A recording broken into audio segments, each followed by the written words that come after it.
So welcome everyone to our first Supporting Diverse Workforces session. My name is Sarah Walker and I'm the Sector Development Lead here at QCOS. And on the line, I've also got my colleagues Nina, Michael and Marcia to assist me with delivering this webinar today. So before we get into the content today, I would just like to acknowledge the traditional owners of the land on which I'm on today, the Yagara and Turrbal peoples, and pay my respect to elders past and present. QCOS thanks First Nations peoples for the gift of the Uluru Statement from the Heart, and we're committed to walking alongside First Nations peoples and working towards representation, Makarrata and treaty. I would also like to further extend my respect to any First Nations peoples joining us on the line today. And we also encourage you all to use the chat function to let us know which traditional lands you're all dialing from. So thank you so much for joining us today. So this first session is on how diversity and inclusion strategies come to life. And this series, Supporting Diverse Workforces, is a 5-part webinar series aimed at supporting community service organisations to develop their human resources capability. And the series will cover the many aspects of attracting, supporting and retaining a diverse workforce. We'd like to thank the Department of Employment, Small Business and Training, who have funded this program through their Growing Workforce Participation Fund. So just some quick housekeeping before we jump in. So you will receive a post-event email after the session today, which will include the presentation slides, and you'll also receive access to an online resource library. And in terms of the format of the session today, we'll firstly be joined by Christine Mudavanu and Lisa Stockwell, who will be presenting information on diversity, equity, inclusion and belonging strategies and the steps to creating these strategies. And then in the second half of the session today, we'll be joined by a number of panellists who will share their own experiences in relation to implementing diversity and inclusion strategies into their organisations. And they'll be highlighting some of their key learnings and key factors that have led to success. So to kick things off, I'd like to welcome Christine from Utano Global and Lisa from Kanban HR Consulting to deliver the first part of the session. So just to give you some background into Lisa and Christine, Christine is the principal consultant of Utano Global, a diversity, equity and inclusion consulting firm, and she's also the director for Queensland at Migrant Women in Business.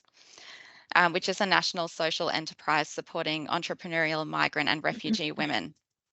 Christine champions human transformation by fostering inclusive cultures within organisations.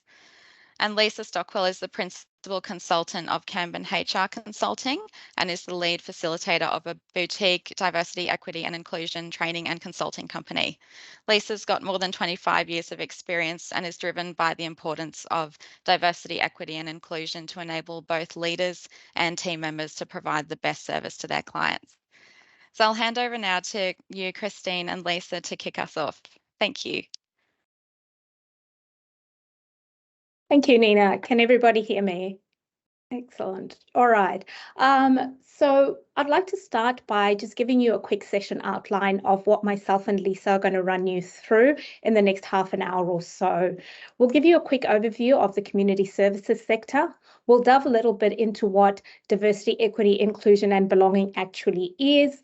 We'll talk to you about how you can run your own organizational diversity, equity and inclusion and belonging audits, which helps you to set a baseline because it is important to know where you are in order for you to project where you would like to go. Then we'll talk to you about what makes a diversity, equity and inclusion strategy successful. So the community services sector. I want to start by providing you a quick overview of the community services sector in which you all work. The community services sector is a big deal. If the general population didn't realize this already, it certainly became obvious during the pandemic. Society grinds to a halt without you and the astounding work that you do, which isn't surprising given the size of the sector, which is often oblivious to the average member of the public. It is the largest employing sector in Queensland and is rapidly growing. In fact, the industry is expected to account for 1/3 of all Australian jobs growth over the next 5 years. The fastest growth is projected to be in the area of hospital, social services assistance, and residential care services. It does have an interesting workforce composition. I'm sure, as many of you are aware, it's heavily female dominated with high levels of part-time and casual employment and a number of overseas trained employees. According to the Community Services Sector Industry Alliance, healthcare and social assistance have been the largest employing industry in Queensland for over a decade. And in 2020, the industry represents 14% of Queensland's total workforce. And you can see those statistics on that slide. The sector has a number of advantages in the sense that you already represent a diverse footprint, but what does that look like from your workforce? There is opportunity for growth. The sector could do a bit more in terms of employing people with a disability, increasing opportunities for Aboriginal Torres Strait Islander people and people from culturally and linguistically diverse backgrounds. The sector is already doing really well in terms of women leadership, and that's attributed by and large to the Queensland Government's commitment to reach 50% gender parity on all boards, of which that includes the NGO sector, which is an ancillary arm of government. It also has some unique HR issues. Caring roles are historically undervalued and therefore underfunded, and that of course can lead to job insecurity, limited career pathways, low pay rates and high underemployment. When I looked on Seek this week at job ads in the community services sector, just about every one of them seemed to be a casual or a fixed term role. The client base of the community services sector is typically comprised of some of the most marginalised and vulnerable members of our community. And while some employees in this sector bring with them their own lived experience, the majority of employees don't reflect the diversity that we see in the client base. And the decision makers in our organisations are even less reflective of this community. This means we often see a real disconnect between the policies and the services offered and what is needed by either staff or the clients.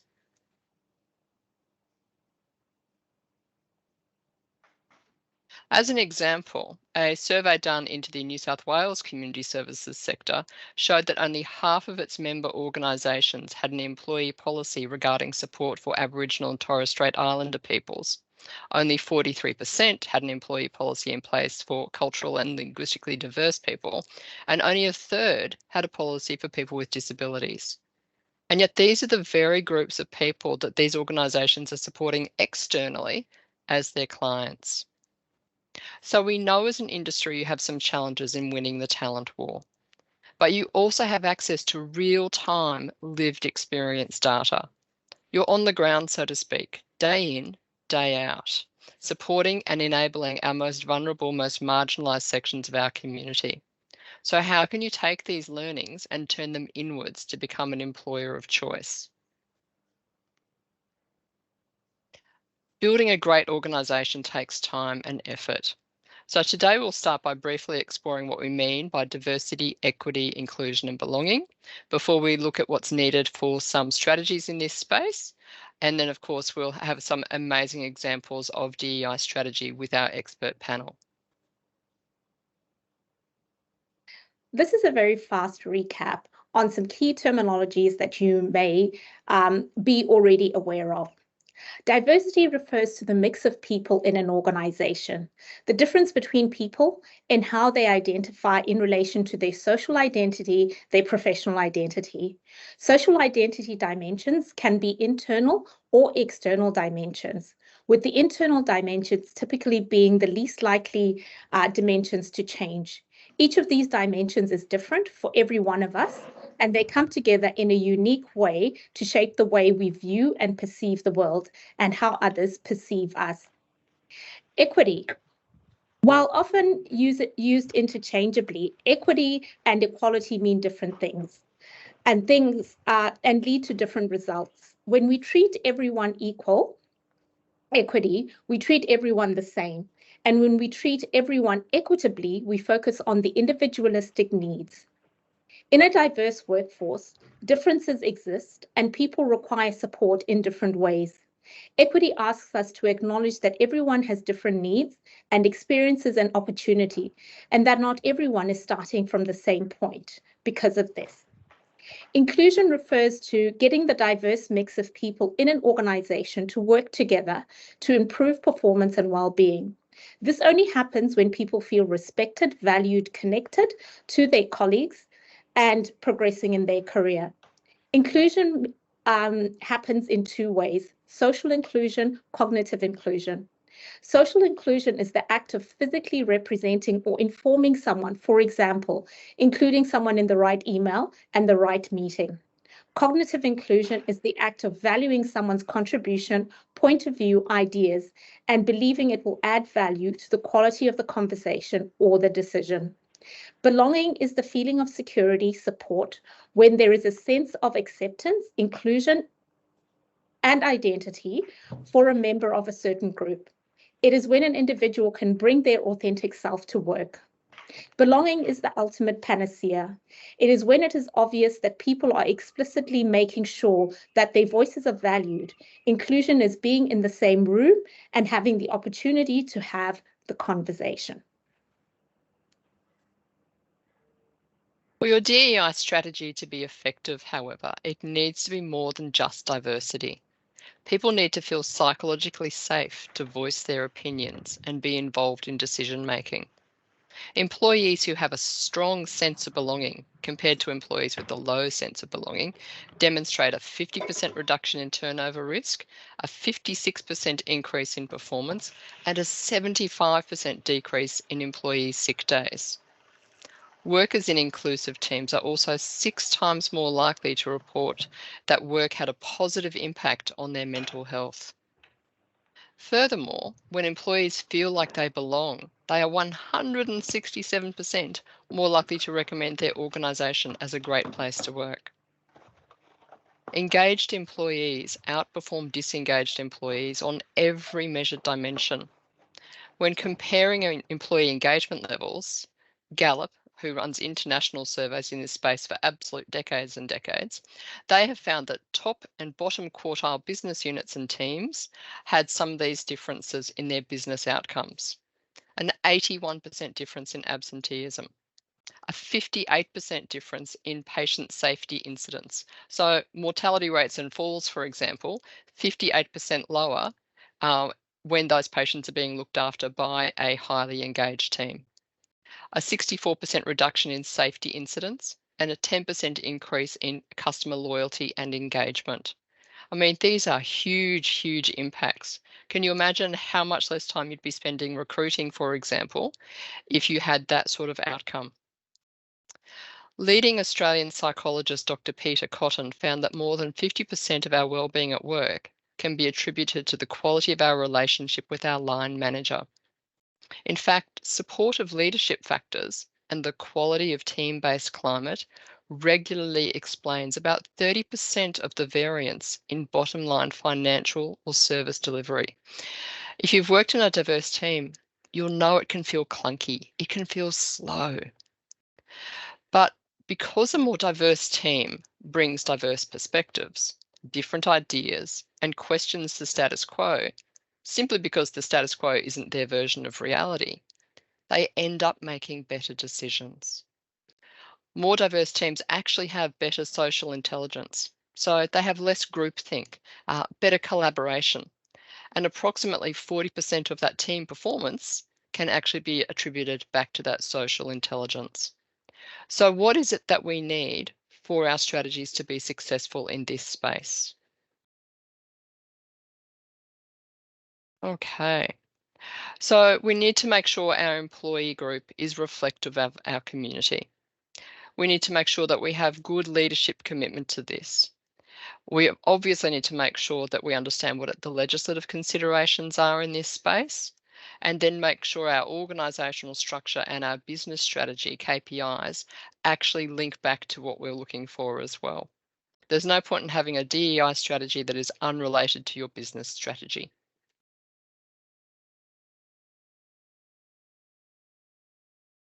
We then need to have a couple of things that you might think are a little bit unusual. We need to have curiosity. We need to actually be able to listen to what people are telling us, and we need to have empathy. None of us have experience with what other people are going through, so we need to ask them, what is it that's important for them? And we'll have a look at each of these in turn. Steps to developing your diversity, equity, and inclusion and belonging strategy. The first and the most fundamental step is you need to gain leadership commitment. You need to conduct a diversity, equity, and inclusion and belonging audit to assess your benchmark. You need to know where you're starting from.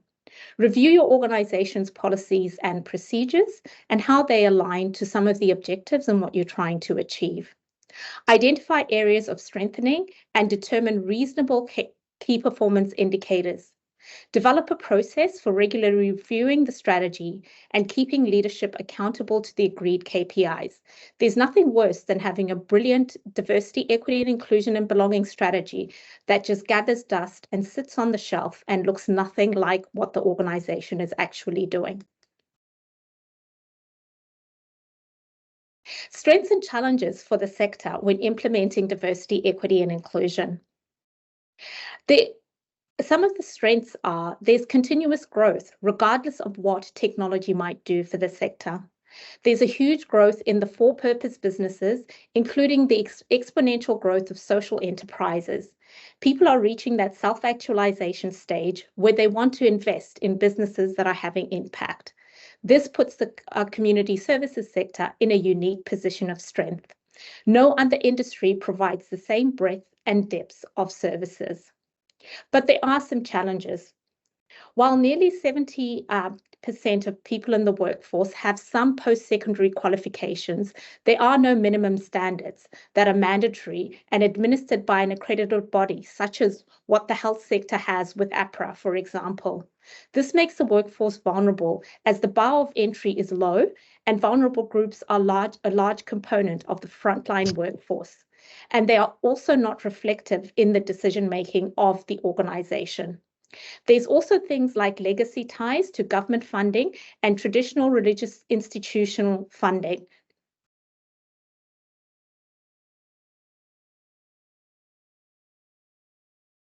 The critical components of a successful DEI strategy: sponsorship of implementing DEIB initiatives. If you don't have investment behind your strategies, again, they just sit on a shelf. The community services sector is one sector that is on a trajectory to be on continuous growth, regardless of what technology might do. The mirroring of the workforce to the customer base and leadership has been a long-held tension and one that can be addressed through your work, through your diversity, equity, and inclusion strategies. There are a lot of hidden opportunities that could provide the sector with increased advantages, such as migrant workforce and disability workforce, increased adoption of place-based community-driven responses. This was most seen with the pandemic. Population trends. In Australia, it's no secret that we have an aging population, which means more services from your sector will be required. The hidden opportunities that are missed for the community services sector is predominantly in the disability workforce, where 15 to 24 people in the sector are likely to be underemployed when it comes to the disability workforce. Population trends and the sector demanding more work for our aging population.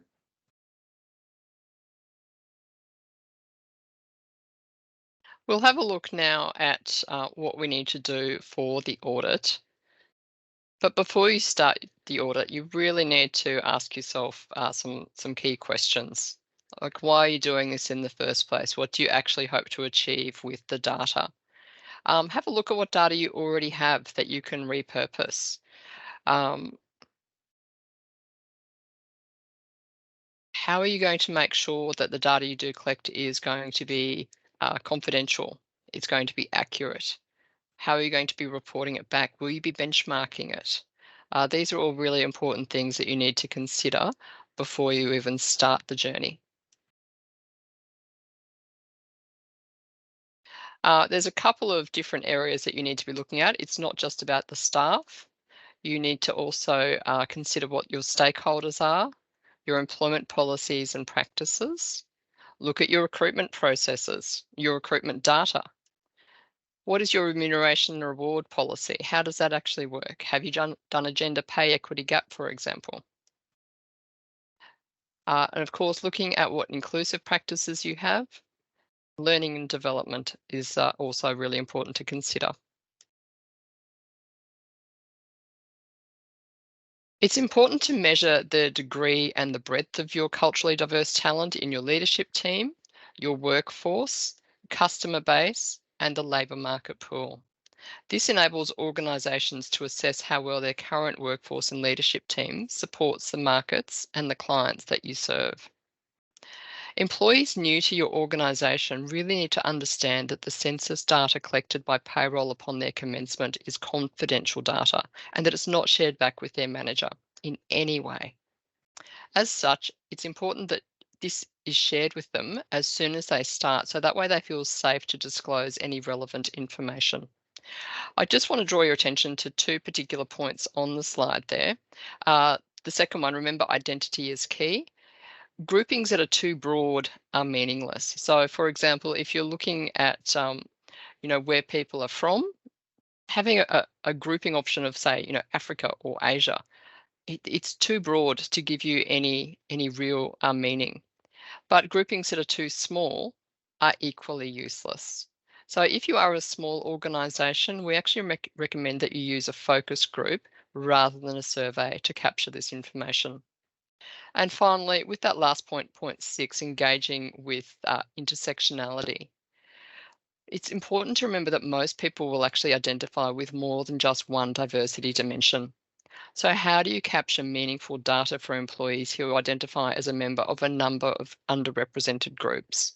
For example, you might have someone who is gay, is female, and was born in Indonesia. How are you going to capture all of those different elements? The Diversity Council of Australia has a fantastic audit tool that I would strongly recommend that you use if you're looking at doing it yourself.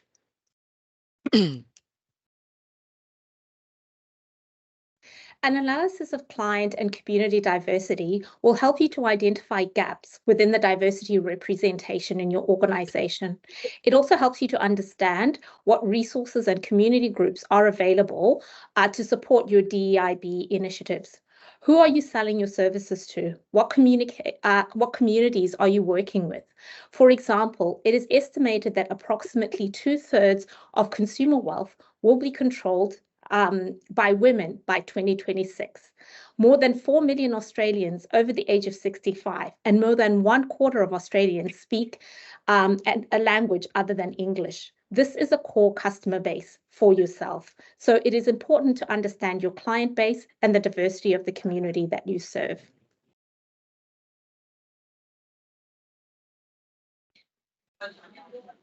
Oops. So organizational structure, business strategy, and KPIs. The first point here is the most important one. You can't focus on everything. Celebrating 53 different diversity days with cupcakes is often meaningless. When you have a diversity, equity, and inclusion belonging, what is it showing you are the most important areas to focus on?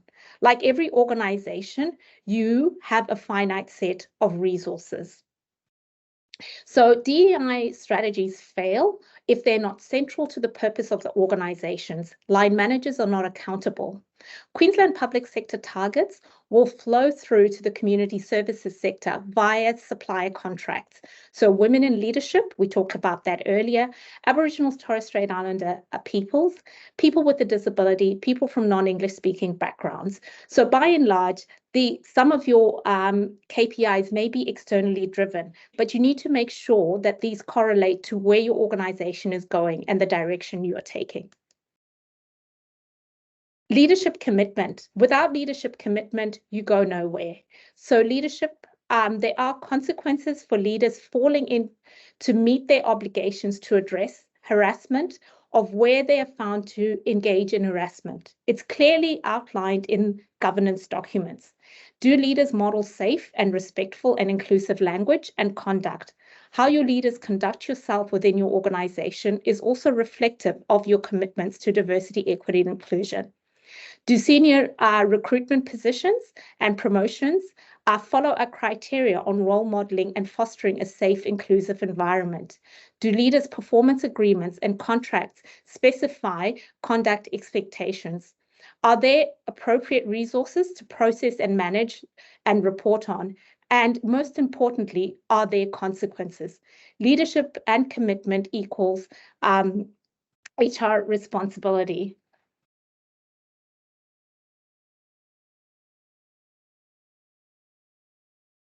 So what does leadership in action look like? In 2023, a FIFO iron ore in a remote Western Australian community was recognised for achieving a gender-balanced workforce, which it considered to be at least 40% male or female, and an equal balance of power and influence. What makes this all the more remarkable is that in the same month, a case study was published. One of the former employees was jailed for sexually assaulting an unconscious female employee in November 2020. Since then, BHP has made decisive actions to change the culture of the mine. There was strong engagement from senior leadership who have a strict gender equity target. Strong support from leaders in head office, major investment in fostering and welcoming Safe Mine Camp, use of science and data-driven approaches to drive change, and recognition that gender equality is hard to achieve and sustain and requires ongoing work. If a small mine in Western Australia, which is heavily dominated, can achieve and have such great results, what more can you do in the community services sector? The next thing we're going to look at is the legislative considerations. Employers now have a positive duty to take reasonable and proportionate action to eliminate and respond to sex discrimination, sexual harassment, and victimisation in the workplace. It's no longer just enough to respond to sexual harassment, discrimination, or victimisation. You actually need to proactively prevent it from happening. The recent changes to the Work Health and Safety Act also mean that employers have a positive duty to take reasonable and proportionate action to eliminate, or as far as practicable, minimise psychosocial hazards in the workplace. And this includes from clients and other third parties. Sexual harassment and psychosocial hazards are now explicitly considered work health and safety hazards.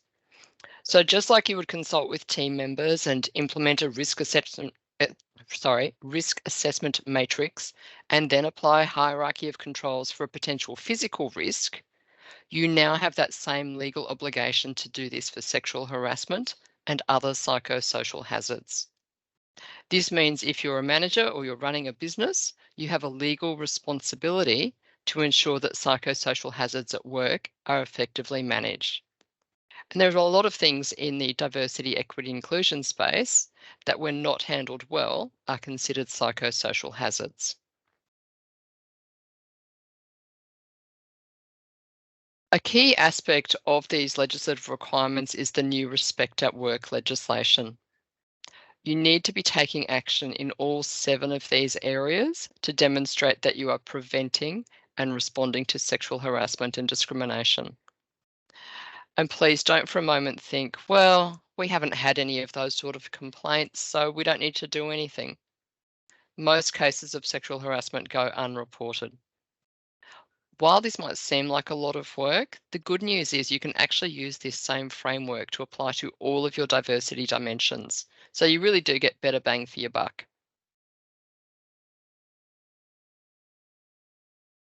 The final things you need are curiosity, an ability to listen, and empathy. You need to be curious about why people do what they do, what it is they need to thrive, or at least compete on an equal footing.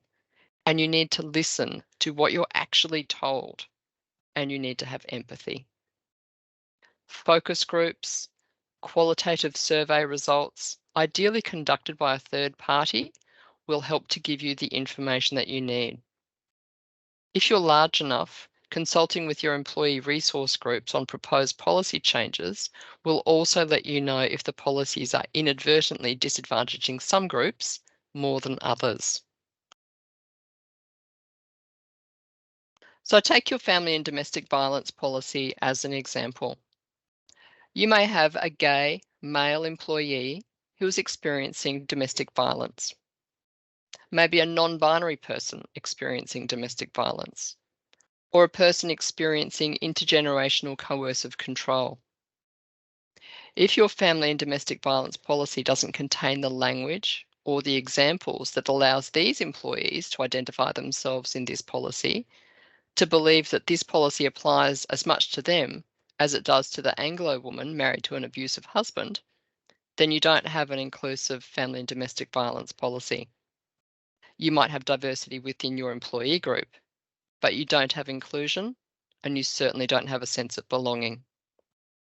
Now take that same lens and apply it to your sexual harassment policy, your leave policy, your remuneration policy, your learning and development policy. You get my drift. It's also important just to note that the best practice recommendation from the Respect at Work Act is to have a standalone sexual harassment and sex discrimination policy. Don't just roll it in to your broader harassment and discrimination policy. There's a few things to think about with this slide, but I just want to focus on the first two. Recruitment. To be capturing meaningful recruitment data, you need to be gathering it as soon as candidates are applying. But what it doesn't capture is who is not applying. Perhaps they're from a low socioeconomic background, or they're a refugee and they only have access to a phone, not a computer. Can they apply to your job just by using the phone? Perhaps they have dyslexia or vision impairment. Again, how easy is it for them to apply? Can your ad and your recruitment process and website be comfortably navigated by using a screen reader? Does your ad imply that you're looking for a unicorn because you've got 27 exceptional attributes listed in your ad? Just calm the farm and identify the top 5. It's not a shopping list. And the last time I checked, we do have a talent shortage for everything from baristas to barristers. Offer reasonable accommodations. Say that they're available and just ask. We can help. The next session that we'll be running is actually on writing position descriptions and job ads, and session 3 is on recruitment. So we'll actually explore this a bit more later on. The second one I want to look at is promotion. Now, there's a lot of moving parts that go into getting promoted. Organisations will always say things like, our decisions are based on merit. However, let me share with you 3 statistics that might change your mind. The first one is in relation to office housework. Now, if you haven't heard of the term office housework, think of all of those things that happen at work that's not actually part of your job description. Who's looking after the new person who's just turned up? Who's organising the annual leave roster over the Christmas break? Who's organised that the cake is going to be there for Mary's birthday morning tea next week? Who's getting things ready for the meeting that's running tomorrow, or taking the minutes for the meeting as it's happening? These are all things that are considered office housework. Now, the funny thing is, when women choose not to do these tasks, they're actually penalised for it. Whereas if men, stay late to help prepare for a meeting or help out with other tasks, they receive an average 14% increase in their performance ratings.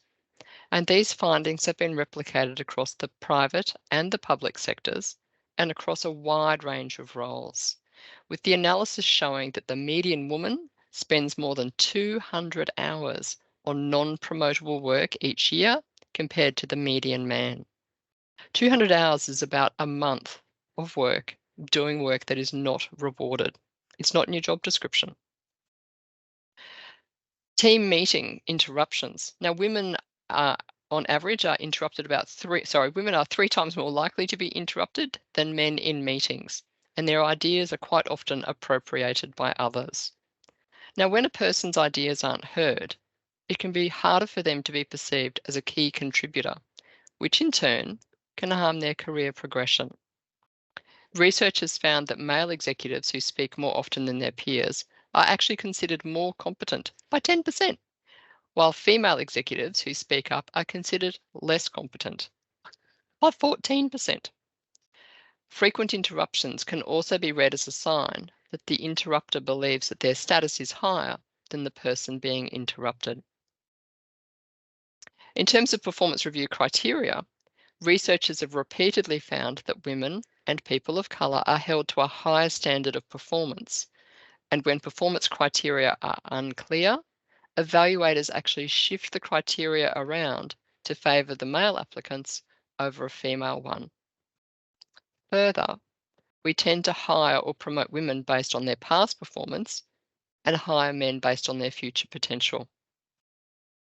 Two Harvard Business Review studies also found that women are nearly 50% more likely than men to receive critical subjective feedback, as opposed to objective feedback that might actually be tied to business outcomes.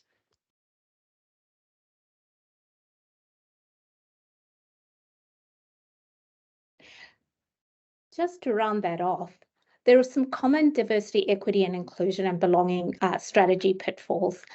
And with those, you see that not reviewing and amending your employment policies, having no leadership commitments, and not listening to the employee or your service users or your community, not doing internal work and staff to ensure that the organization is well prepared to support staff.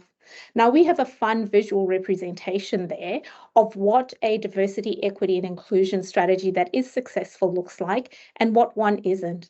The bottom one, as you can see with our hedgehog, they only have one set of spikes in there, taking into account one set of binary indicators, whereas the one above is the one that we're all aiming for, which is the panacea, and it's focused on inclusion, not just diversity. To end off, I'd like to leave you with a quote from Lisa Annis from the Diversity Council of Australia. Organizations mistakenly assume that the best way to be equitable and inclusive is to treat everyone the same, when in fact, the best way to be equitable and inclusive is to treat people fairly. And sometimes that requires treating some people differently to others. Thank you.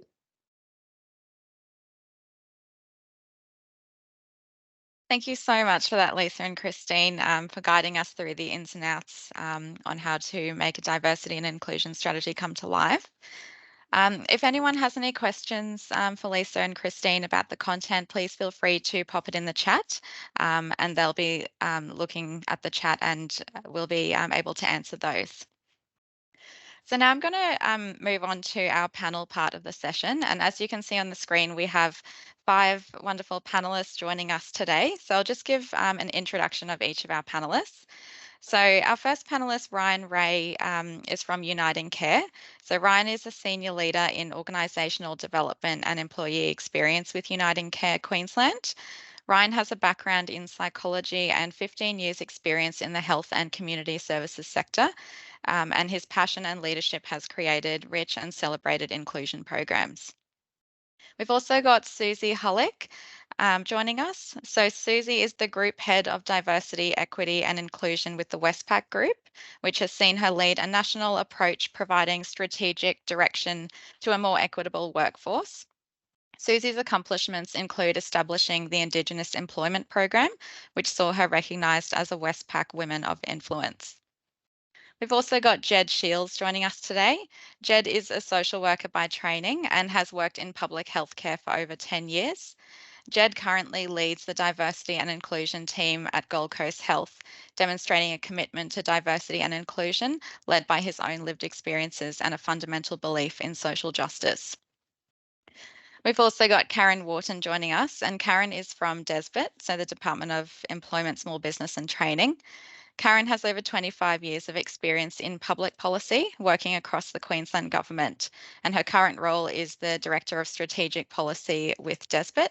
And this has included Karen leading the development and implementation of key initiatives to support closing the gap in training and employment and assisting Indigenous small businesses.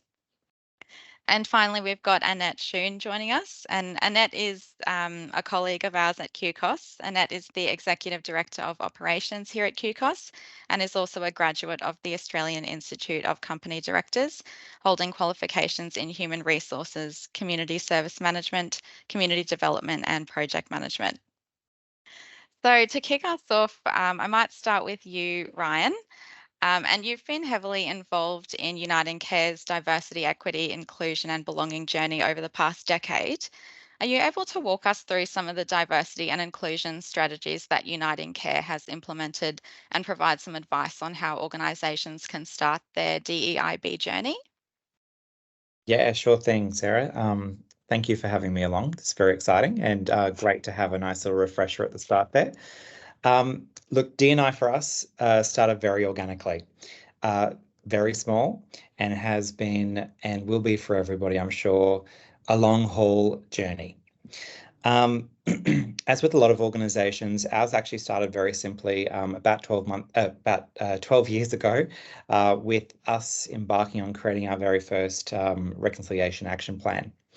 And that was really, really quite simple at its time. It was really around strategies of things like First Nations traineeships, having targeted recruitment efforts to increase representation in our workforce, and a lot of symbolism such as artwork, email signatures, all that quite strong, but simple symbolism on what that did. But for us, though, I'm actually not going to talk too much about the wrap, and I'm going to focus on some of the other areas that we have really focused on. For us, it actually really stayed as just the wrap for a really long time, and where we had a great First Nations focus and we had dedicated funding around that, but we did nothing else in this space. So that actually changed about 6 years ago. When we internally to our people and culture function made a pledge that we really needed to have a focus on D&I, and I was given that portfolio in the organisation. What we really did there is we recognised that out of our workforce, what kind of communities we were really going to focus on and what unique strategies or goals did each one of those communities need to have, because really recognizing that they are not all equal in terms of what they need to achieve or what their primary focuses needed to be. So how that kind of really played out, for example, was for people with disability. It was around how are we to ensure our recruitment practices are accessible? How do we ensure that we're able to really reduce things like unconscious bias in our leaders? How are we able to really increase their employment representation in our organisation? For LGBTQ people and communities, it was really around, quite simply, having visible inclusion. It was about creating awareness that, hey, guess what? We work here too. And really breaking down the barriers to working for a church-based organisation. What had to be a real big focus in that space, because there was absolutely reticence around, can I work here? Am I welcome here? Am I included here? And am I represented here? So for that community, it was really around ensuring that LGBTQ people felt seen, felt heard, and felt included. That became actually really real at the time.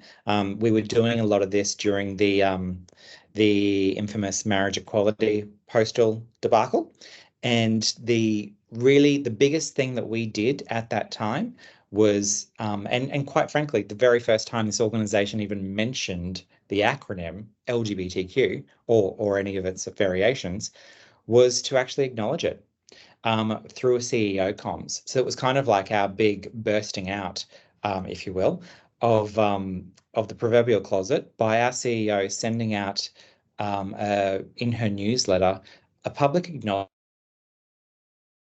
potentially feeling and going through during that postal vote. And so that was really around, and look, the first comms was pretty low key. It was certainly straddling some lines, but it was acknowledgement. And then, we had the positive postal vote, and we had the second comms, and that was actually, our CEO and our ELT for the very first time saying, we stand with this decision of the Australian people. and the impact that had on this organization and on visibility cannot be underestimated. And for our culturally and linguistically diverse communities, which is actually by far our largest represented community across our organisation. So for context, we work in aged care, disability services, lifeline, retail, counselling services, and hospitals. So our multicultural aspect is very strong. But it was actually about awareness. It was about cultural sensitivity and maturity and being culturally aware and accepting of people. So you can see how all those different communities actually had to have very different focuses. Some of these areas started out really small, literally about, like I mentioned before, having an email about important days and using our resources or free resources wherever we could. Something that we did it was great to hear the team talking earlier about kind of like self-assessments and that sort of thing. So something that we did quite early because we had very, very little funding. We had myself who had it as a portfolio on top of a couple of other org development portfolios. But we knew we had some in-principle support from our ELT. So we really just went pillaging around whatever free resources we could find and whatever we could do on a really low-key basis that actually would have an impact. So something we did for both our multicultural space and also the LGBTQ was we read through the D&I aged care action plans that have been put out by the Department of Health and Ageing. And what we did there, so that's around some action plans that the department have put out as their expectations on providers. So we read through them and we took a lot of the foundational actions from the action plans and we actually put them into a self-assessment checklist. And so we promoted those self-assessment checklists to our services. So we have about 250 individual sites across Queensland. So we promoted them. We connected them to the customer really strongly to go, these are action plans. They are optional action plans put out by the department, but this is how you can actually make your customers and by connection, your employees feel more included here. And so they were really sort of, a basic self-assessment to go through against what was expected by the department anyway. It helps with your accreditation standards. And also, really importantly, you have a self-built action plan. If you don't tick those boxes on the self-assessment, you know that that's an opportunity for you to explore. What we did was we ran some really cool kind of promotional campaigns around it. So, for example, if you completed the LGBTQ self-assessment form and you sent it into a inbox that we had, then we awarded you, and I'll show you over here, we awarded you with a really cool plaque that you could put on your wall in your, entry foyer to your aged care facility. Something around everyone is welcome here at Uniting Care. So just kind of that sort of thing by promoting at a very low cost around ensuring that our services were trying to be and assess themselves on how they can be more inclusive. For some other sorts of things that we did, we went bigger. So we launched an LGBTQ ally program, for example, and with that we really just, the start of that was about creating a couple of principles on a page on what it means to be an ally. We connected with a couple of, friendly senior leaders who were prepared to get on board and get behind it, purely using relationships of, tea-based conversations of, hey, I know you're supportive. Are you willing to do this? Are you willing to stand up and talk about it and actually walk the talk? And they were just like, yep, count me in. And so what we did there was we went big bang with the launch of our ally program. We organised we booked out a cinema in Brisbane and we organised a film screening of a documentary that was LGBTQ themed. And for anyone who kind of goes, geez, that sounds a lot of work. It's actually much easier to book out a cinema screening, let me tell you. I'd never done it before, but it's pretty easy. And we actually sold tickets. So it was a completely cost neutral way to go about something that was really big, really symbolic, and actually got people really involved. So even though we only had 5 allies on board at the start of that, and we end up having about 200 people from across Brisbane attend the screening. And it wasn't just corporate people, it was people out in our services who heard about it, who booked tickets and who came along and were really engaged through that process. So something really wonderful there. Just conscious I've probably spoken already too much, but in some of the other spaces, we really partnered with a disability employment provider to focus on what we could do in the disability space. So recognizing we didn't have the internal expertise there.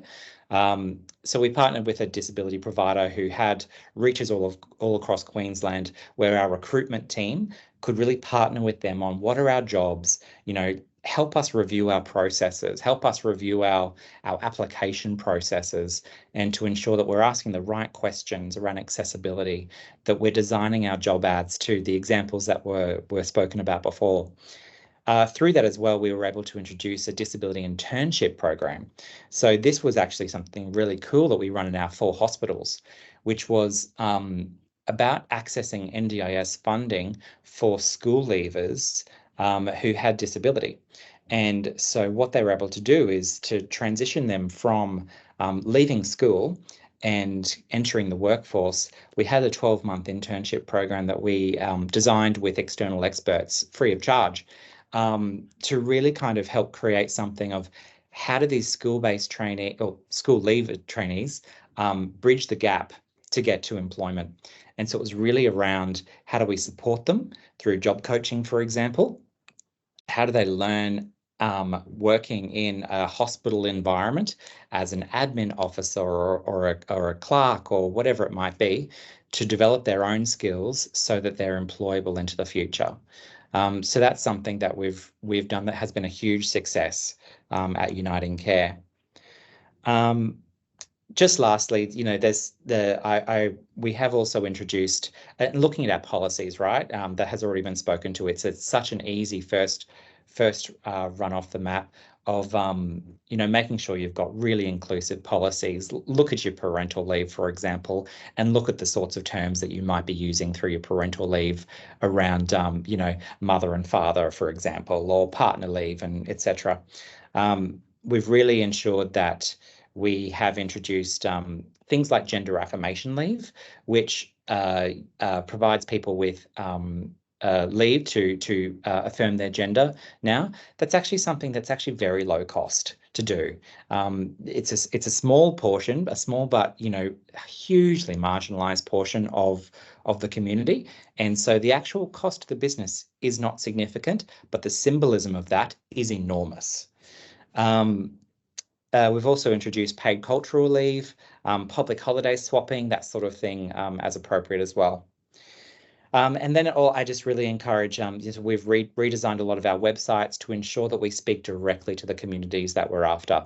So, for example, there is a dedicated LGBTQ page where, even though, and a flyer that goes along with that. So if you are a LGBTQ candidate or even a customer, you can actually see everything that we offer to you.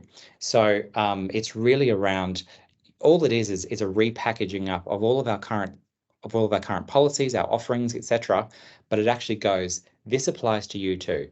If in case there's any doubt, this applies to you.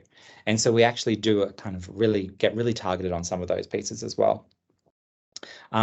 Access free leader guidelines wherever you can. So from Anti-Discrimination Commission, from things like QCOS, and obviously from paid memberships as well.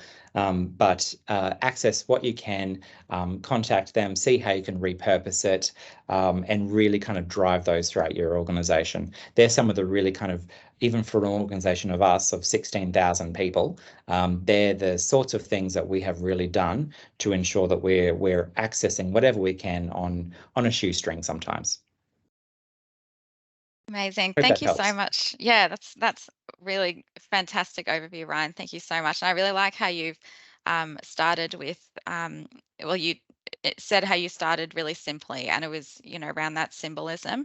And the thing that really stood out to me was that acknowledgement from the CEO that you spoke about. I think that's super powerful because, again, it's showing that leadership is committed to it as well. And I think that's super powerful. Thank you so much. So Susie, I'm going to go on to you now. So Westpac Group have received recognition through awards for their approach to inclusion and diversity. And one of the key elements that stands out in your strategy is that all employees, so from team members to the executive team, play a role in enabling a culture that values diversity and includes everyone. So I'm really curious about Westpac's journey in this space. So what are some of those key diversity and inclusion principles that Westpac has implemented that ultimately got Westpac to where they are today? Yeah, thanks, Sarah. Hi, everyone. Thank you for having me. I will acknowledge I'm here on beautiful Arikea country in the Northern Territory and pay my respects to the elders and thank them for their custodianship of the lands here. I also want to just call out a really heartfelt thanks to the services that you all provide to community in Queensland. I think it's an incredible role that you play for the Australian public. So I just want to say heartfelt thanks for that. Just a quick background, I'm not a HR practitioner and I'm acutely aware of the fact that all of you in the audience may or may not have DEI backgrounds, and so I don't. So I'm going to speak to you from a view of not having that DEI background, but I also know that some of you are doing this work off the side of a desk as an extra, role in your already very busy role. So I think today I just want to start with giving you some principles around how we went about it, and just rather than solve just the principles of what I did when I came in 18 months ago into the group's DEI strategy. I've been a people leader for 30 years and have been heavily involved in leadership, mentoring, coaching, and just thought that this might be a nice move to try and make some changes within the group. So the DEI strategy when I took over was not ideal. It was demographically dimensional. So we only had 3 key pillars: women or gender, Indigenous representation, and cultural diversity and leadership. If you look at that as an employee in 50,000 employees, it doesn't look very inclusive. So we absolutely flip that to put employees at the centre. Now, the strategy comes over how you might listen and what you might be hearing from your employees. You can't develop a strategy unless you know sort of your data points. And I guess Lisa and Christine spoke to that quite well this morning around what is my self-assessment of the organisation. But I would also add the self-assessment needs some really deep listening. And Ryan talked about the focus groups and being really broad around that. So one of my key principles, which is an historical principle for Westpac, is listening to our people and finding out from them exactly what their experience is in the group, who they are and why they work at Westpac. So we did some deep reflection, and the first one was we were called Inclusion and Diversity. And the first move we made was diversity, equity and inclusion. And as I said, placed our employees at the centre of our strategy. But in terms of understanding that deep listening piece, we sort of had multiple areas. So we had the focus groups. We have 50,000 employees. And you might think I have a large team and a large budget. My team consists of 2 very deep set subject matter experts, 1 project lead and myself. So a large organisation. So we're heavily reliant on the strategy being right for all employees. And so the first and the biggest principle is listening and deep listening. So focus groups, getting in the divisional differential. You all might have little divisions or little business units or lines of business, making sure that you understand that there's often a different lens in those divisions or lines of business. So making sure that you get a cross-reference of those divisions or lines of business. Make sure that you've got some really deep data from your human resources, whether that's data around demographic or whether that's data around retention, attrition, why people might leave, what's the reasons and experiences that they might have left, or why they've actually joined the organisation as well. And so making sure that you've got some really strong narrative around that data. We also undertake a DEI survey. We're in year 3. Previously, it's been incorporated in the Voice Plus, or, you know, we used to have 1 or 2 sort of questions in Voice Plus. We developed a really strong survey which allowed us not only to look at individuals' demographics with, you know, major consent, obviously, privacy consent from them, and how we store that's really important. But equally, we ask questions around lived experience outside of work. So not just the organisational factors, but, you know, are you a carer? Are you a carer for someone other than children? You know, do you have elder care responsibilities or elderly care responsibilities? Do you live or care for someone living with an injury, illness, or disability?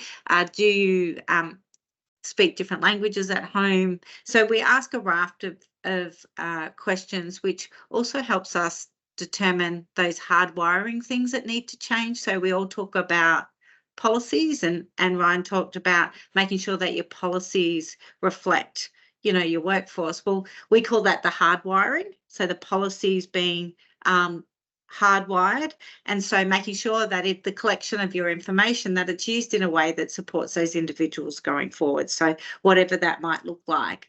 So surveys, we do monitor participation levels in surveys. So if you're running your own survey, making sure that year on year you're getting better participation, and that you're also looking at those that prefer not to respond in that. So while you're doing your audit, assessment, and getting that data, making sure that it's not a huge portion of people, because that's sort of sending you a message around the confidence and trust that they have in you collecting your information. And then obviously when we look at that, that's all internal. We also look at the intersectional approach, so the demographic intersectionality. We also look at the external market, not just domestic but global, and the trends that are coming in terms of both workforce productivity and DEI. So that's some of the principles we started with. So deep listening, making sure that that listening informs your strategy, not vice versa. Like, we really want to go after that because it's a quick win, but actually, will that meet the needs of your employees, and will that actually serve you to be an organisation where people can see themselves, and that you're serving the community in which you're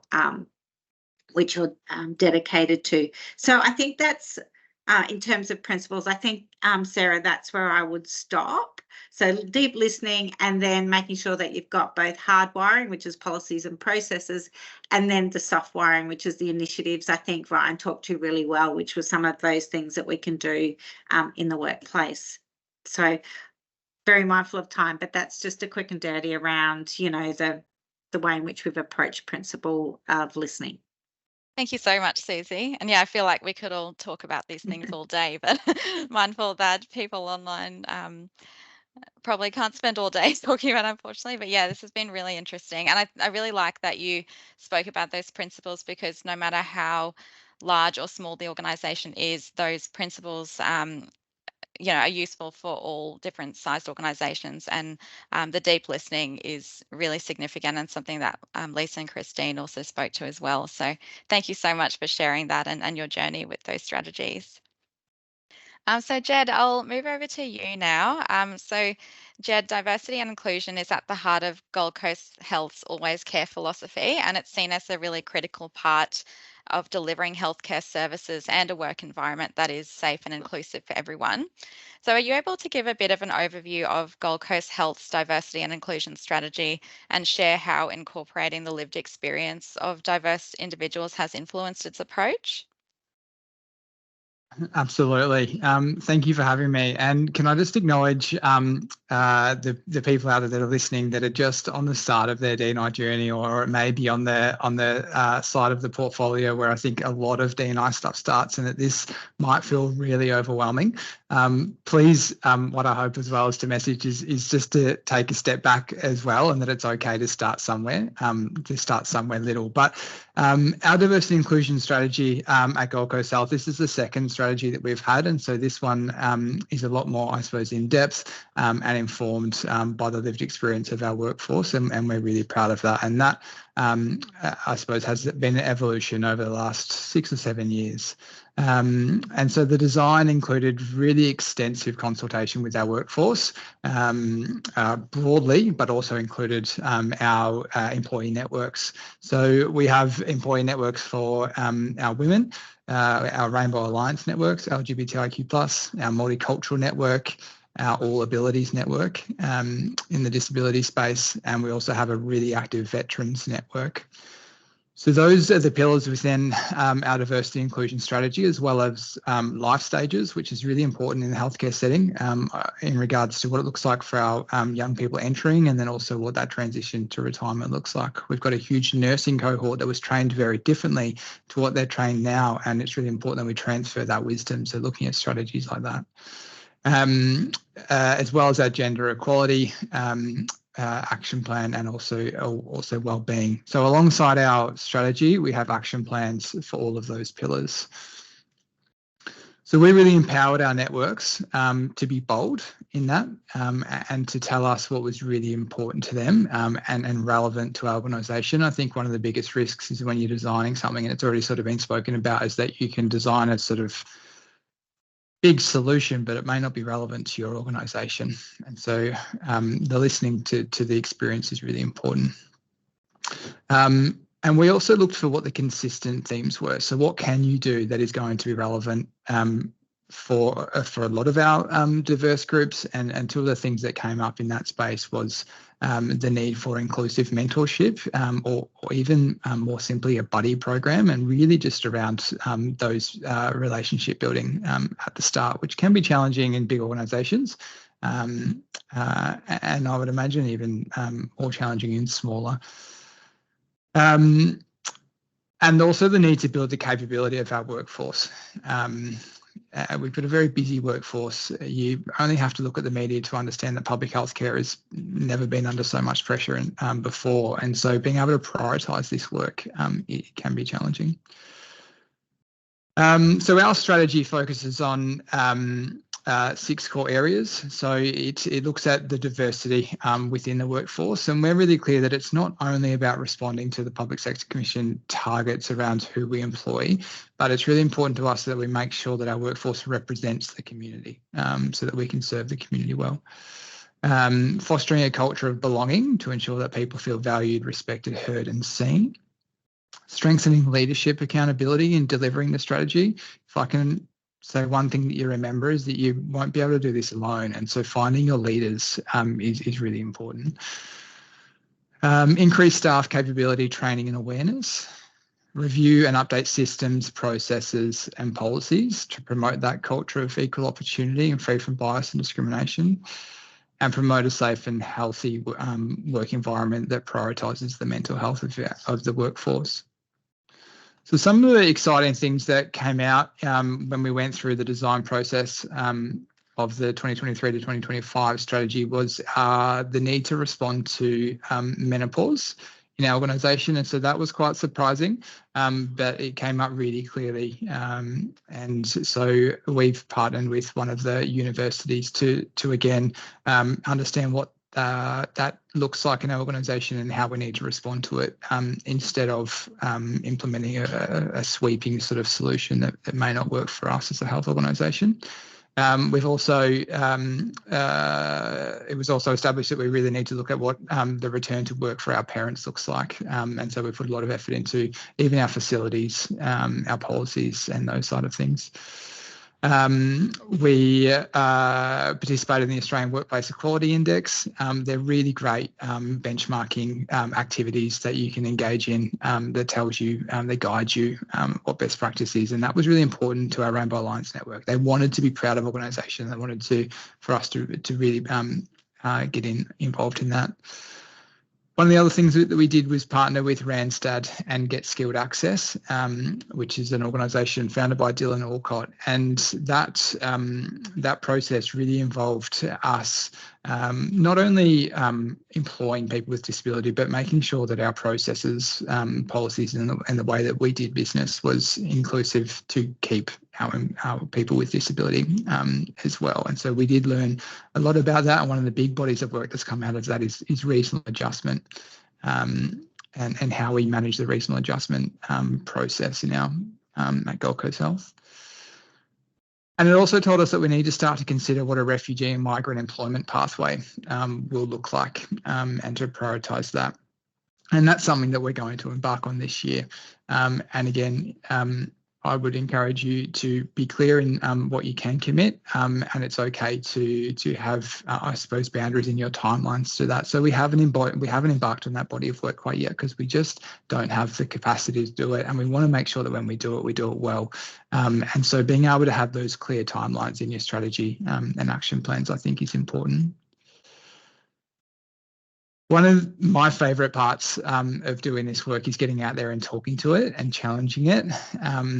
And one of my favourite conversations that our strategy has allowed us to do this year is to speak at one of our staff forums around that difference that was talked around earlier, around equity and equality, and having that conversation around that it's okay, and more than okay, it's required to treat people differently. And that can be really challenging for people. And so being able to lean into that conversation doesn't have to be a big scale forum, but can be more smaller scale, and empowering your leaders to have those conversations. I anticipate we're not going to get to the second question because of timing. So again, I just want to go back and just start somewhere. I think those smaller scale events and those sort of things can feel tokenistic, but a lot of this work starts there, and it evolves into something bigger. I'll talk more about that if I get the chance, but I'll also note that our Aboriginal and Torres Strait Islander First Nations response doesn't sit within our diversity and inclusion team here, because we have its own function in the Cultural Capability and Indigenous Health Unit here. So that work is done by them in our organisation, and we partner strongly with them. Amazing. Thank you so much, Jed. That was a really great overview. I think one of the things that stood out to me was that you can't do it alone, what you just said. And I think that's the key theme that's coming through the conversation here today, is that you really need commitment from everyone, leadership, all employees. Yeah, you really need to kind of work together to achieve this. So thank you so much for sharing that journey. Thank you. Karen, I'll move over to you now. So Desbit have developed, or are in the process of developing, a cultural capability resource for non-Indigenous organisations to assist them to build culturally safe workplaces and to attract and retain Aboriginal and Torres Strait Islander workers. Are you able to provide some advice on what organisations can do to build their cultural capability? Yes, thanks, Sarah, and thanks for having me on. Just a quick acknowledgement of the traditional owners of Meanjin, where I'm dialing in from, and really passionate about this topic. So I'm very excited to announce that we've just released the Cultural Capability Resource, which is something we've been doing under the First Nations training strategy, and it's available on our Business Queensland website. So I might enter that webpage in after this. So anyway, the resource, while it is under the First Nations space, I think this can be applied to any community group and cohort. It's also focused on small businesses, but again, I think any org can pick this up and apply it. There's really great detail in there to help every org plan for this space. So in response to the question, I think the first step is around building knowledge and education. So know what country you're on, what your business, how your business and org is operating, who are the traditional owners and the community groups within that area. Understand, and this is really important, understand cultural history and the sensitivities of the communities that you're working with. So values, traditions, protocols. Some practical steps include an acknowledgement of country on your website, include them in meetings in your office. The other really important thing for orgs to address and really get on top of is racism and unconscious bias in the workplace. So consider things like stereotypes, preconceptions. Is tokenism a problem? Uninformed assumptions about cultural commitments and culture in general. Is there a lack of role models in the workplace that's contributing to that kind of behaviour. So what can orgs and businesses do, like practical steps? Well, obviously, and all the speakers before have spoken at length about policies. This is really where you start, because this is how you lead by example. Clear policies set the tone for staff and ensure that they know what is acceptable and what is not. It's really important that in a First Nations space and any cultural space that you engage content experts. So if you're developing policies around your Aboriginal and Torres Strait Islander workforce, engage First Nations experts. So policies, for instance, codes of conduct, anti-discrimination, obviously a reconciliation action plan, and even things like culturally sensitive grievance and complaints procedures are really important to ensure that not just your Indigenous staff, but your non-Indigenous staff are aware of how your business will operate.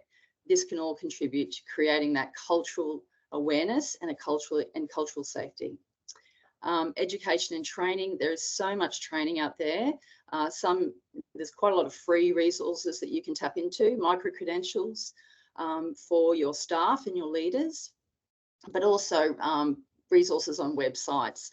Or if your budget allows, get an expert in and do some really tailored training for your business, your staff, and the community that you work in and are based in. Diverse hiring and promotions, that's really critical, and I know it was touched on previously by Christine and Lisa. Transparency in decision making and policy implementation is critical. Through transparency, you build trust.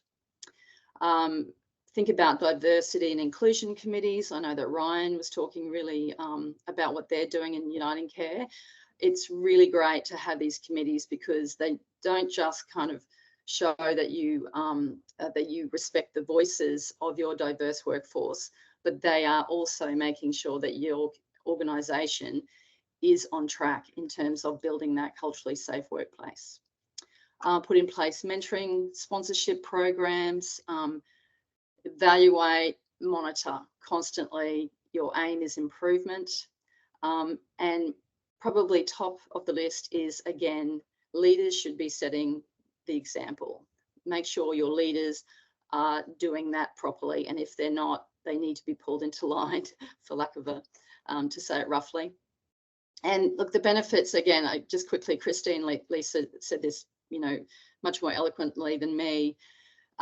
Greater employee engagement and cohesion. That sense of belonging and teamwork is gold. It builds productivity, it improves staff attendance, and also importantly for not just orgs but businesses, it enhances customer relationships. Just quickly looking at recruitment and selection practices, your job ads, think of language, make sure that it's inclusive, that language. Where are your jobs advertised? Consider First Nations platforms like Koori Mail, community social media pages, your interviewing and assessment processes. Be conscious of cultural differences in communication styles. Include a First Nations person on the panel where you can, and at the very least, panel members should have gone through cultural awareness training. And don't forget onboarding. Onboarding is important because you don't want to just attract them, you want to retain a diverse workforce. And that means making sure the onboarding process is welcoming, that they're well orientated with what the workplace is and what you do. Provide a mentor. That mentoring support is really important to help them navigate the social structures within an organisation. Connect them to other First Nation staff and communities, and encourage questioning and feedback in a way that they feel comfortable to access. And then probably just conscious of time, the other big things, understand and recognise cultural load. So the weight and burden of cultural identity and the historical and ongoing impacts of oppression that some First Nations people feel is important to understand that. And be aware and don't add to that burden. So always expecting that your First Nation staff will do the welcome to country or acknowledgement of country can add to that cultural load. And communication, and engagement across the business will help in understand that and understand the cultural space that you're working in. So that doesn't just include your workplace, it includes your customers, your supply chain. So for instance, actively seek out to engage First Nations businesses in your supply chain, develop those partnerships and collaborations, set procurement targets, and make cultural awareness training available to your subcontractors and partners. And importantly, always engage with your community and get that steer from them, because they will really help you on this journey of building a culturally safe workplace. So that's a very quick overview. I encourage everyone to get online on Business Queensland, have a look at the cultural capability resource. It goes into a lot of detail, and then we can also provide links to training options. Thank you so much for that overview, Karen. That's really, really exciting to see that, to hear that it's finally been released. And I think it's going to be a really useful tool for so many organisations. So thanks for providing that overview. No problems, happy. Annette, I will move on to you now. And I'm really curious to hear about some achievable steps that organisations can take when it comes to building a culture of inclusion and belonging. Obviously, for many organisations, they have a limited budget when it comes to HR and implementing initiatives. So yeah, very interested to hear about some of those achievable things organisations can do. Thank you, and also like to acknowledge that I'm on Turrbal and Yagara lands and pay respects to Elders past, present and emerging. We are a small organisation, so we have on average somewhere between 26 and 30 employees. And I think similar to what I've heard today, QCOS is probably, I guess DIB started out probably organically as well and became very purposeful. So for example, we also have a reconciliation action plan, and we've just had that approved by Reconciliation Australia. And similar to what was spoken about by Desbert, is that we did a cultural capability review last year, and that really informed a lot of the content that's gone into our reconciliation action plan. And it also aligns to, we put in place an HR strategy probably just over 2 years ago, and just currently drafting the next one, where we were really explicit around that commitment to diversity. And I think the commitment from the top for us starts with our board. And our board has been very clear on the expectations around that commitment as an organisation, which then comes into, I guess, the management and the leadership team. Not dissimilar to other things that I've heard today, and Ryan has also spoken to them. We are a small organisation. We did do our EBA review last year, and we're really mindful about ensuring that the language that was used throughout the EBA was appropriate. That doesn't cost anything. That's just a commitment to ensure that your language is appropriate. Our EBA talks to a lot around flexible work practices. We've also included gender affirmation leave. We also have additional family and community services leave for employees to tap into to help them manage some of the family and other commitments that they have outside the workplace. We've enhanced our compassionate leave provisions. We've also looked at our parental leave provisions and included and been really explicit about kinship and foster care arrangements. As an organisation, we've always made available domestic and family violence leave, paid leave at 10 days. So kind of feel like the rest of the world's caught up, which is fabulous. Our policies as well, we've been really explicit about what those, I guess, are like the framing around the kind of the hardwiring pieces, but we've included things around, you know, wellness and how we develop wellness plans to support the individual needs of our employees. Our EBA speaks really strongly to anti-discrimination and wellbeing in our workplace. I think the other thing too, the recruitment and the onboarding is absolutely critical, and we made a big commitment a couple of years ago to the onboarding, and our onboarding starts before someone even walks through the door. and to ensure that by the time they come into the organisation, that they have a good understanding of who we are and the employees within our organisation. We've got a range of online resources and tools that they tap into, so they have a good understanding around expected behaviours and who we are. And so usually when they walk into the organisation, they kind of have a good understanding of the individuals they're going to work with in our organisation and its approach. Our recruitment practices, one of the things that we do that's quite simple is we actually provide every candidate with the interviews prior to their interview, and that ensures that really acknowledges that people consume information and respond to question and content quite differently. So people have an opportunity to have those questions and reflect, and that's worked really, really well for us. I think we have exceptional HR practice in the organisation. We ensure that everyone has access to the same opportunities and professional development.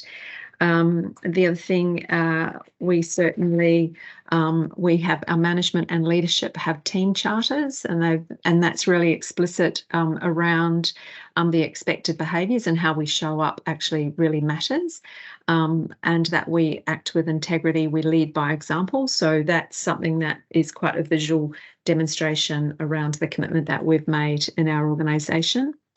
Inclusivity is core to our values. I think one of the other things, because I know I've got about 2 minutes. I heard someone mention Gallup before. So again, that monitoring, that evaluation of everything that we do, and there's a lot. We actually do an annual employee engagement survey, and that's underpinned by the Gallup 12, which is the questions, and that helps to understand that kind of engagement and sense of belonging in our workplace. They've actually just added additional questions into that Gallup survey, which is around respect, and I heard respect spoken to before, and that's about that at work, that I'm treated with respect, and that my organisation also cares about my overall well-being. So we'll be looking at how we can bring that in, but we do that each year. It gives us a good kind of checkpoint about where we're at as an organisation, and then staff are also provided with that detail and have the opportunity to reflect on where we are and where we might need to do things a bit differently. We've also used partnerships to deliver in-house training to kind of ensure that we're across the different needs of the individuals in our organisations, and we've done a couple of years ago LGBTQI, use of gender pronouns, what that actually means in a workspace. How do we create safe workspaces? We've done work around what does it mean when you're working with or engaging with people that identify as being neurodiverse. These aren't things that come at a significant cost to our organisation. We tend to leverage the partnerships and the expertise that we know is within our organisation, but external to our organisation as well. So it's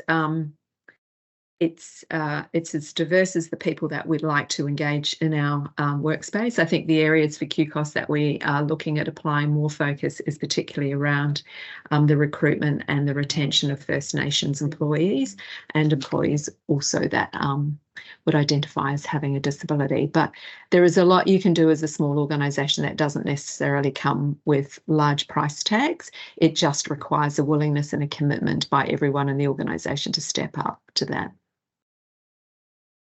Thank you so much for that, Annette. Perfect timing, 11:30 on the dot. I'm really wishing we had more time. I know, I have got pages of content. So if anyone wants to talk to me after that, you know where I live. I'm here at QCOS, and I think I do live here. So not hard to find. That's right. Thank you so much, Annette.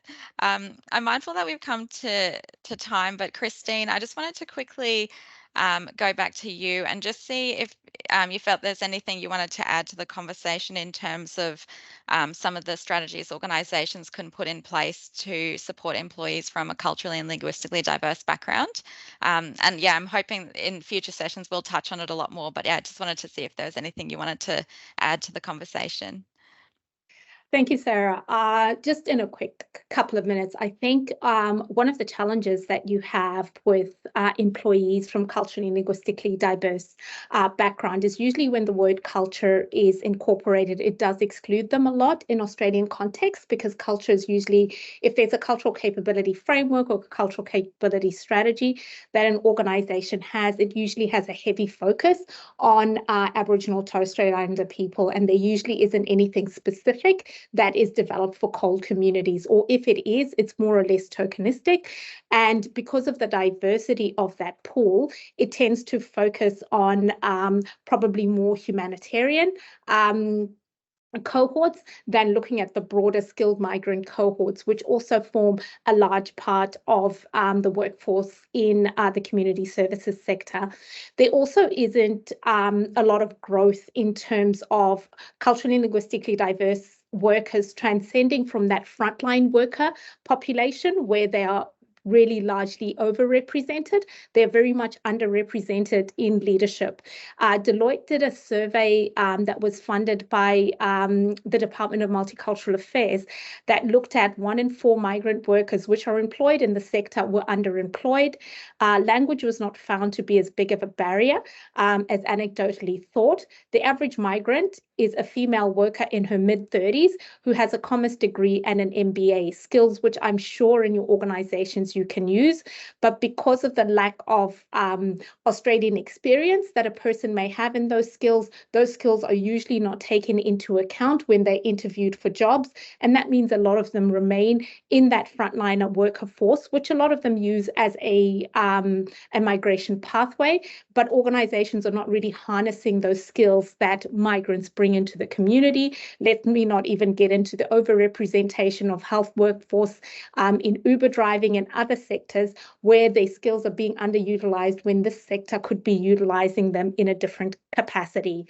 The other thing that came up in the work that Deloitte did was racial profiling does exist. It's not a comfortable conversation. It's not a conversation that we're wanting to have, but it is a reality. And that was what a lot of migrants who were interviewed actually gave back in their feedback. They felt they were discriminated against, how their name sounded, how they looked, and where they came from when it came to opportunities for employment and specifically opportunities for advancement. If you're getting into a leadership role, you become the face of the organization. And if you look across leadership across all Australian organizations, even in organizations where you expect to see people of color in leadership positions, they're just not represented.